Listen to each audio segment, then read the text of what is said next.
Assalamualaikum warahmatullahi wabarakatuh. Salam sejahtera, salam. Hari ini kita ketemu kembali dalam mata kuliah kriminologi. Saya sendiri selaku tutor Sahlan Tubaka SHMH. Kali ini saya akan membahas pokok bahasan yaitu struktur sosial dan kejahatan. Menurut Durkheim, Durkheim ini adalah seorang pionir bapak sosiologi yang mempunyai teorinya tentang anomi, bunuh diri, dan kejahatan dan struktur sosial. Beliau adalah seorang pionir, rekan-rekan.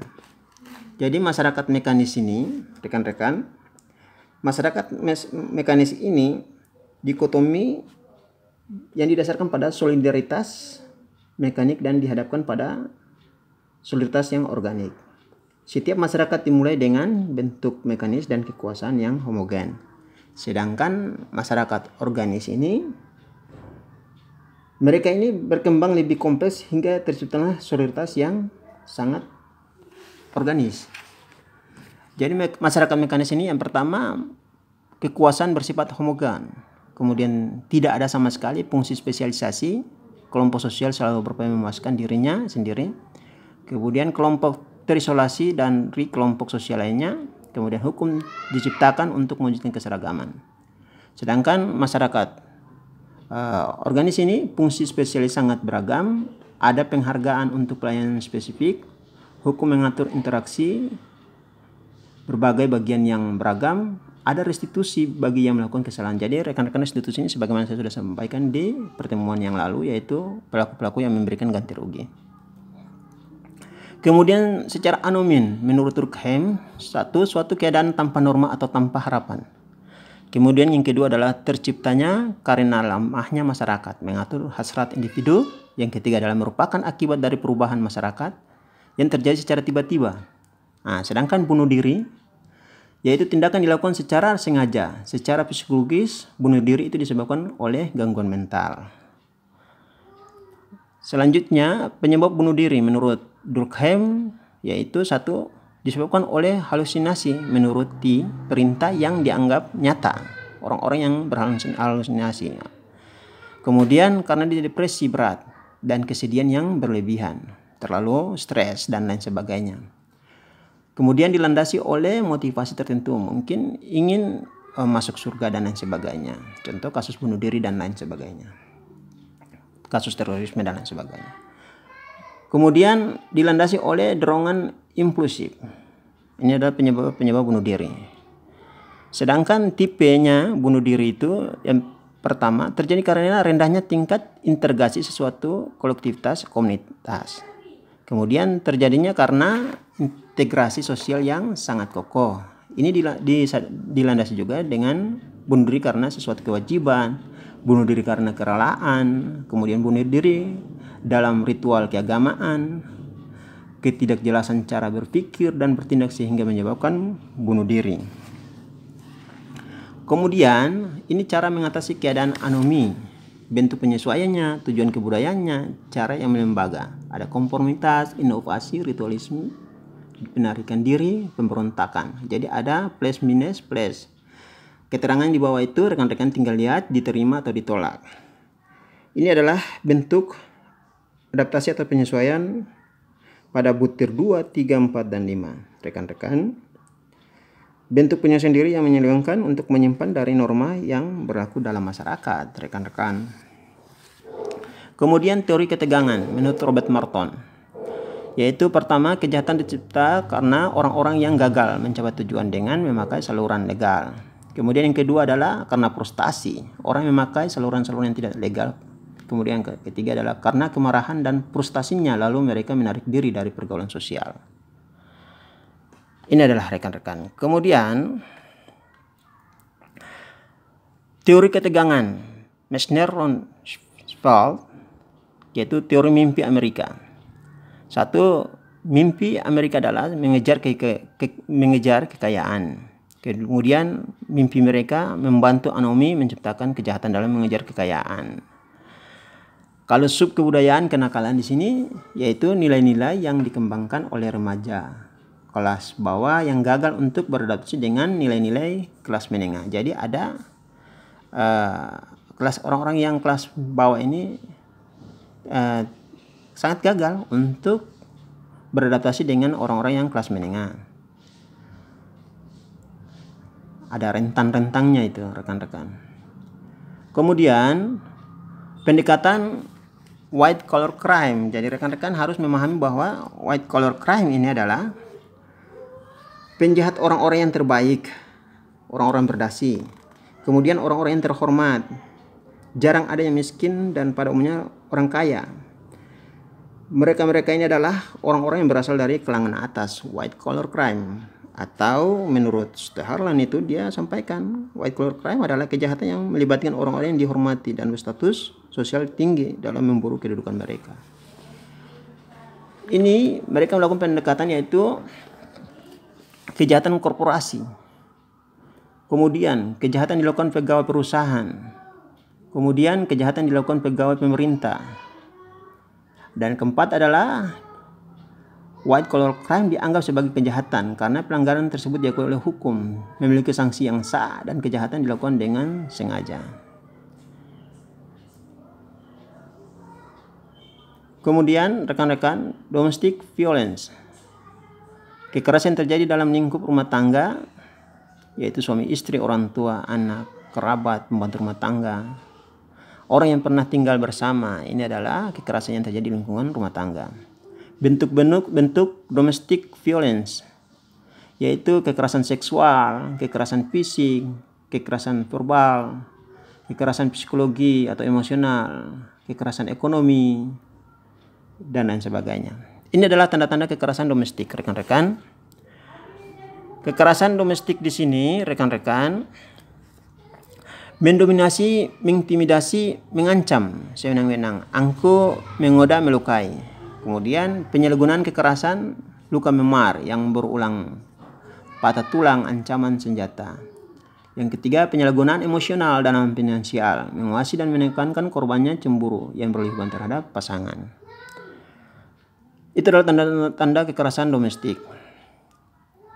Selanjutnya, alasan korban pemerkosaan tidak melapor kepada polisi. Ini alasan-alasannya, yaitu atau ke penegak hukum. Tidak percaya polisi akan mampu menangkap pelaku. Ditangani secara tidak simpati. Malu terhadap publisitas meskipun hanya terbatas. Ketakutan terhadap balas dendam pelaku. Takut pemberitaan media dan menjadi korban pelaksanaan peradilan. Ini adalah orang-orang yang dampak dari kejahatan pemerkosaan untuk tidak melaporkan. Selanjutnya, mitos kekerasan domestik, yaitu persentasenya kecil dan jarang terjadi. Terjadi hanya pada masyarakat miskin dan tidak berpendidikan. Yang ketiga, hanya terjadi pada pasangan. Alkohol menyebabkan kekerasan domestik. Terjadi untuk satu kali peristiwa, tidak terulang lagi. Lelaki pelaku kekerasan sering sosok ayah yang baik. Jadi lelaki-lelaki pelaku kekerasan ini sering dianggap orang atau orang tua yang baik. Kemudian perempuan yang dipukuli adalah suka dipukul. Laki-laki berhak mengatur pasangannya, jadi pemukulan bukan kejahatan. Kemudian rekan-rekan, ini saya sampaikan juga mazhab klasik hingga kritis, sebagaimana pada pertemuan yang lalu juga disampaikan ada teori-teori mazhab neoklasik. Kemudian aliran neoklasik ini muncul sebagai akibat dari pelaksanaan kode Vanel Prancis, sama sekali mengabaikan perbedaan individu dalam arti situasi tertentu. Kemudian kode Vanel Prancis mencoba memperlakukan setiap individu secara sama.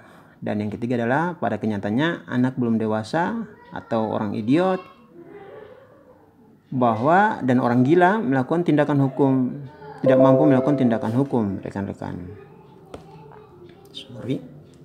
Dilakukan sebagai orang yang mampu melakukan tindakan hukum. Ini rekan-rekan, mazhab klasik hingga kritis. Kemudian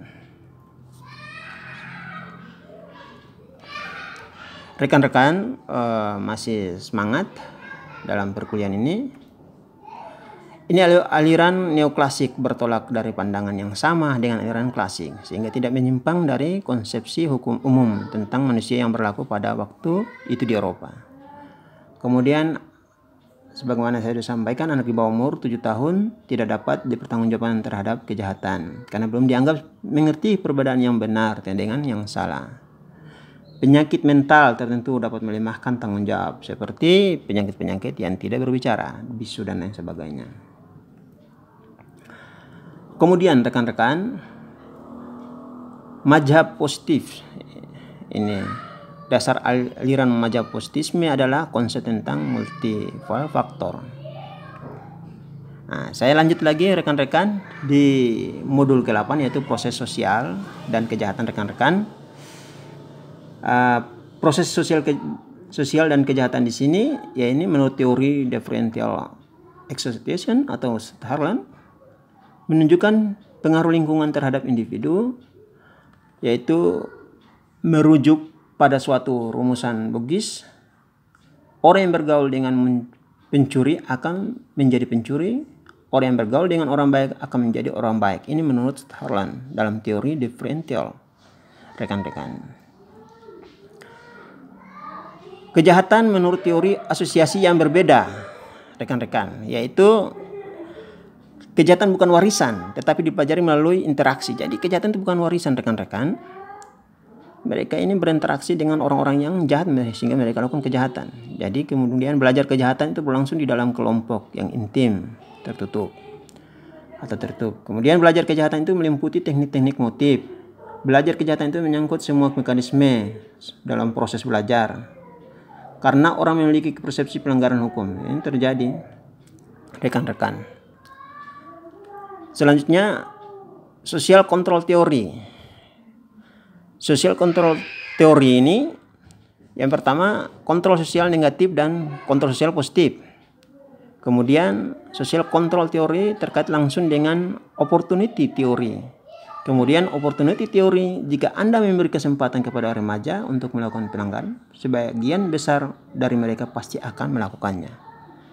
Ini adalah social control teori, rekan-rekan. Kemudian,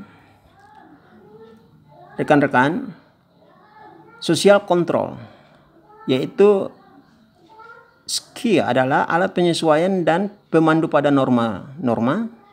Kemudian social control adalah perwujudan dari peraturan dalam masyarakat. Kemudian adalah social control adalah penentu tindakan devian, pelanggaran hukum baik dan yang buruk, dan merupakan mekanisme hukum yang berfungsi mengendalikan perilaku sosial, rekan-rekan. Ini adalah social control. Kemudian rekan-rekan, containment teori. Individu memiliki struktur eksternal, internal yang melindungi individu dirinya dalam melawan perilaku jahat, serta adanya konformitas penyesuaian di dalamnya, rekan-rekan. Social bond teori, yaitu konsep dasar teori, ada di modul 8, mungkin di rekan-rekan punya modul. Kemudian kasih sayang, tanggung jawab, keterlibatan, dan keyakinan. Social bond teori. Kemudian menurut teori netralisasi, Sykes Metz mengatakan bahwa terikat pada hukum adalah kewajiban moral bagi seseorang. Kemudian manakala hukum tidak ada atau tidak pada tempatnya, maka para pelanggar muncul. Kemudian pelanggar menyatakan rasa bersalah atas tindakan tidak sahnya. Kemudian pelanggar menghormati individu yang jujur dan taat hukum. Pelanggaran tidak kebal dari permintaan konformitas. Itu rekan-rekan. Kemudian Sykes dan Metz teknik dalam netralisasi untuk mengurangi rasa bersalah, yaitu 1. Pengingkaran tanggung jawab, pengingkaran terhadap kerugian, pengingkaran yang terkait dengan korban, dan pengutukan bagi si pengutuk. Ini teknik-teknik netralisasi untuk mengurangi rasa bersalah menurut Sykes dan Metz. Rekan-rekan, labeling atau interkonsiliasme yaitu adalah perluasan teori interaksi sosial yang merujuk pada konsep sosiologi. Kemudian yang kedua adalah menganalisa cara perilaku sosial. Biasanya para individu yang berinteraksi dalam konteks sosial dengan menggunakan konsep diri mereka dan orang yang berinteraksi dengan mereka. Itu rekan-rekan. Selanjutnya tingkah laku yang dicap, reaksi sosial. Ini tidak ada perilaku penyimpan dan lain sebagainya. Kemudian pencapaian individual yaitu label kriminal diberikan bagi mereka yang secara jelas melakukan tindakan kejahatan, rekan-rekan. Selanjutnya rekan-rekan, reaksi sosial, konsep individu, konsep diri, yaitu seseorang yang menjadi subjek dari pelabelan dapat menyatu dengan orang yang dilabelkan, terus belum pernah memperdebatkan kesalahan mereka. Mereka hanya sering mengatakan, jika kamu menangkap saya yang sedang mencuri, panggil dan disebut sebagai seorang pencuri. Ini adalah reaksi sosial terhadap konsep individualis, konsep diri. Ini penyimpangan primer dan sekunder, rekan-rekan, yaitu pelanggaran yang baru kali pertama dilakukan. Kemudian pelanggaran yang sering kali dilakukan, dan dramatization of evil itu terjadi kejahatan pada anak, merupakan dramatisasi tingkah laku nakal yang pertama kali dilakukan si anak. Kemudian dramatisasi ini berupa perlakuan khusus yang diberikan masyarakat tetapi berisiko pada anak. Ini adalah dampak perspektif labeling. Jadi dampaknya itu ada beberapa kejahatan dan delinquency yang dianggap berbahaya, sama sekali tidak jelas. Kemudian misalnya beberapa perbuatan dapat dianggap sebagai kejahatan hanya karena hukum melarangnya. Ini adalah dampak perspektif labeling, rekan-rekan. Demikian materi saya. Materi saya ini, apabila ada rekan-rekan ingin ditanyakan, dipersilakan untuk kita sama-sama diskusi. Terima kasih.